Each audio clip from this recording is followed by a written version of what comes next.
My name's Kevin O'Dell. I'm a Professor of Behavioural Genetics here at the University of Glasgow and Dean of Public Engagement at the university.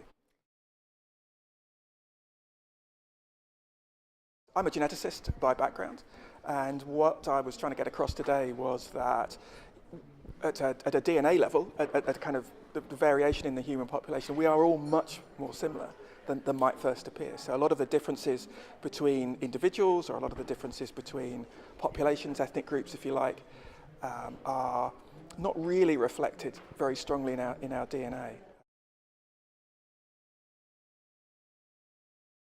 So the theme of Press Pause to begin was quite simple to fit in, because in recent history, a lot of the media has picked up on this idea that DNA can do almost anything.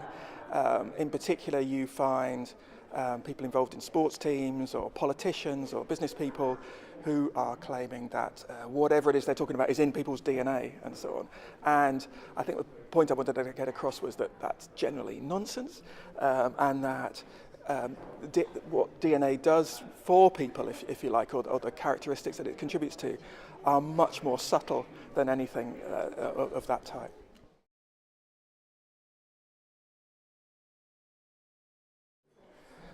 No, I think that what I hope is that the key message got across is that we are more similar. I think there's quite a lot of interesting stories where you look at differences between populations. And I gave one example there about partition in India, Pakistan, and that people on either side of the border, whilst they might identify themselves predominantly as Hindus in India and Muslims in Pakistan, actually the DNA doesn't really reflect that. There's not any significant difference between them at a DNA level. So it's an entirely cultural aspect.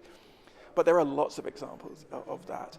And really, I think there are differences, or subtle differences, if you like, in ethnicity, but really they're all trends rather than absolutes, that there isn't really certainly anything substantial that absolutely defines you of being a certain type of person.